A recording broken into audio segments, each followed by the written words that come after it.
매번 한국과 갈등을 겪을 때마다 수출 규제를 외치며 한국의 경제에 큰 충격을 주려는 중국. 자, 그런데 이제 한국의 제대로 된 복수가 시작됐습니다. 지금까지는 중국이 사두 보복을 핑계로 중국 내에서 한국산 제품 불매 운동을 펼치는가 하면 중국에 있는 한국 마트들을 중국 당국이 갑자기 소방 점검을 이유로 문을 닫게 하는 비열한 방법들을 총동원했습니다. 이뿐만이 아니라 중국에 들어오는 한국산 제품들에 대한 통관 기준을 예고도 없이 대폭 높이는 바람에 한국은 1년 만에 201조 원이 넘는 피해를 입었습니다. 여기에 최근 요소수에 이어 한국이 중국의 99%에 의존하고 있는 염화 칼슘까지 수출 규제를 할 수 있다며 한국에 위협을 가하고 있는 중국, 이것이 과연 이유 국가인지 주적인지 의심이 가게 만들 정도로 황당한 외교 정책을 펼치고 있습니다.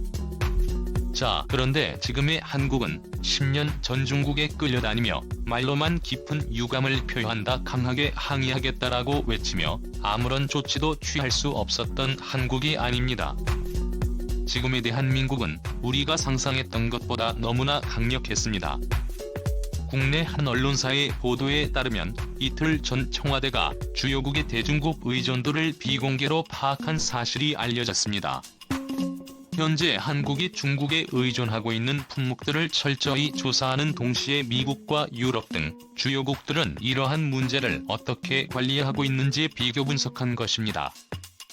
이번 조사가 극비로 이루어지고 있는 것은 중국과의 외교 관계가 급격하게 악화되기 전에 미리 대책을 세워놓겠다는 청와대의 강한 의지로 해석할 수 있는데요. 1차장 산하안보 국방전략비서관실이 주도한 보고서에는 각국이 외교 경제 분야에서 중국과 어느 정도로 밀접하게 연관돼 있는지 분석한 내용이 담긴 것으로 알려졌습니다. 또 각국 정부가 대중 정책을 어떤 방향으로 수립했고 이런 과정이 우리 정부에 무엇을 시사하는지도 포함된 것으로 전해졌습니다. 현재 2차 전지 산업의 핵심 원재료인 수산화 리튬, 수산화 코발트, 황산 코발트의 대중 수입 의존도는 80%에 달합니다. 보고서에는 각국이 이런 핵심 원료의 수입 경로를 어떻게 다변화했는지에 대한 분석도 담겼다고 합니다.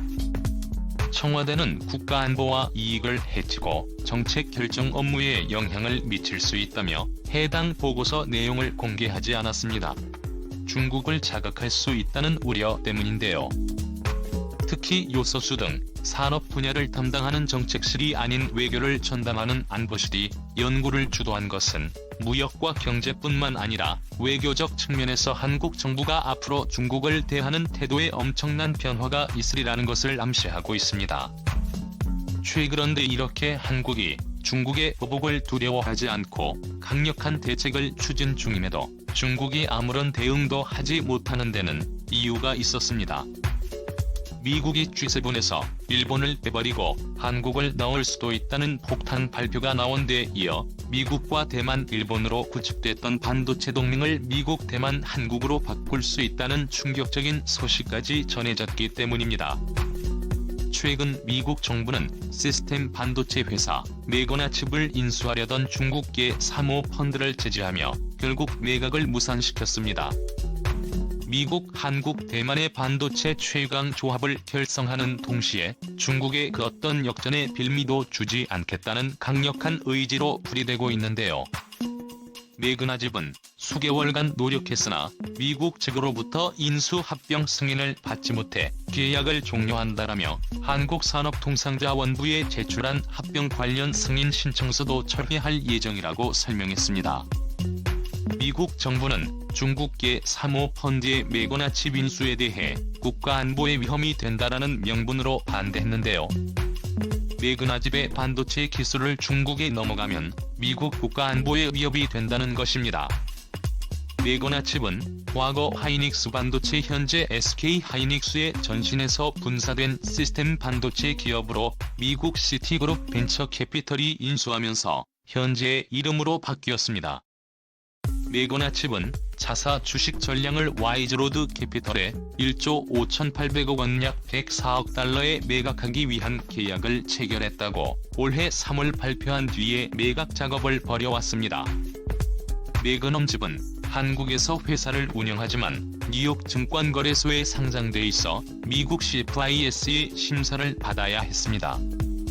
매거나 즙 역시 중국으로 기술 유출은 절대 없을 것이라고 선을 그으며 올해 5월 5천억 원 규모의 한국 투자 계획을 발표했습니다. 자, 그런데 이번 미국과 한국의 조치에 대한 보복으로 중국이 중국대 인텔 랜드 플래시 메모리 반도체 공장을 인수한 SK 하이닉스의 인수를 허가하지 않아 계획을 무산시킬 것이란 전망이 오고 있습니다. 미국과 유럽 등 모든 나라들이 이미 수개월 전 10조 원에 달하는 SK 하이닉스 인텔 랜드 부분 인수를 승인했는데요. 중국만 아직까지도 승인을 하지 않고 시간을 질질 끌고 있는 가운데 이번에 한국에 위치한 매거나 칩을 중국이 사지 못하도록 조치한 것을 두고 맞불 작전으로 중국의 보복에 나설 것이라는 겁니다. 자, 그런데 세계 최강국 7개국 모임 G7이 일본을 빼버리고 한국을 G7에 포함시키겠다라는 폭탄 발표가 나오자 중국은 망연자실해하고 있습니다. 한국의 G7에 포함되며 더 이상 중국은 한국에 밥 먹듯이 해오던 수출 규제를 통해 경제적 타격을 줄 수 없을 뿐만 아니라 부당한 이유로 한국을 도발하는 순간 이는 고 G7과의 전면전을 의미하기 때문입니다. G7에 현재 일본 대신 한국을 넣어야 한다는 움직임이 본격화되는 이유는 한국이 모든 측면에서 일본을 압도하고 있기 때문인데요. 세계 최고의 투자은행인 골드만 삭스는 2050년이 되기 전에 한국은 일본과 대부분의 주요 선진국을 앞지를 것이다라고 예고했습니다. 최근 이러한 골드만 삭스의 예고가 적중하며 2050년이 되기 위해 30년이나 남았음에도 한국은 일본을 압도하기 시작했습니다. 이는 심지어 일본의 전문가들도 인정하기 시작했는데요. 노구치 유키오 히토스바시 대학 명예교수는 지난 10일 일본 경제지의 도요기의 자이기고문에서 한국이 다양한 지표에서 일본을 앞지르고 있다며 특히 최근 한국의 평균 임금은 5천만 원에 육박하며 일본보다 수백만 원이나 앞서고 있다고 전했습니다. 스위스 제네바에 위치한 국제경영개발원도 최근 2011년 세계 경쟁력 순위를 발표했는데 한국은 일본보다 무려 8단계나 높았습니다. 디지털 기술부터 시작해서 전자 장부까지 어느 하나 일본이 한국보다 나은 점이 없었습니다. 게다가 최근 미국에서 이슈가 되고 있는 한국의 핵무기 보유가 현실이 되어가고 있습니다. 14일 미국 외교 전문지 포린 어페어에 따르면 서방의 외교 안보 전문가들을 대상으로 조사한 결과 앞으로 10년간 핵무기를 보유한 나라의 수는 늘어날 것이고 가장 유력한 후보 중 하나가 바로 한국이라고 말하고 있습니다. 케이틀린 최모시 조지 타운대 교수는 가장 유력한 후보는 한국과 대만인데 대만은 중국의 압박 때문에 쉽지 않을 것이다. 하지만 한국은 가능하다라고 전했고 프란체스카 지오반니 하버드대 교수와 조제프 헬코비치 카네기 국제평화재단 부이사장도 한국이 앞으로 10년 내에 핵보유국이 될 것이라고 전했습니다. 이렇게 되면 앞으로 중국은 한국을 더더욱 건드리지 못하게 될 전망인데요. 청와대가 최근 극비로 진행한 중국 의존도 낮추기 프로젝트가 성공하며 이제는 반대로 중국이 한국의 수출 규제를 두려워해야 하는 상황이 만들어집니다. 현재 중국이 가장 많은 절대 규모를 수입해오는 나라가 바로 한국입니다. 미국이나 독일, 일본보다 압도적으로 많은 양량을 한국으로부터 수입하고 있는데요. 대부분이 반도체와 반도체 장비입니다. 그동안 중국도 반도체 자립을 위해 정부 차원에서 수십 수백조 원을 들여 반도체 회사를 키워왔지만 한국산에 비해 퀄리티가 압도적으로 낮다 보니 저가용 스마트폰이나 저가용 가전기기에 사용할 수 있지 왜 프리미엄 제품에는 무조건 한국산을 사용하고 있습니다.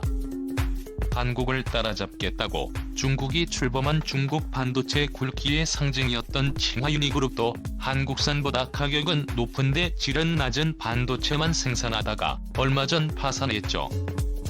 한국이 역으로 수출 규제를 통해 중국에 반도체를 주지 않으며 중국의 샤오미와 오포, 비보 등도 화웨이처럼 한순간에 몰락할 수 있습니다. 오늘도 감사합니다. 최고로 멋진 하루 보내시길 바랄게요.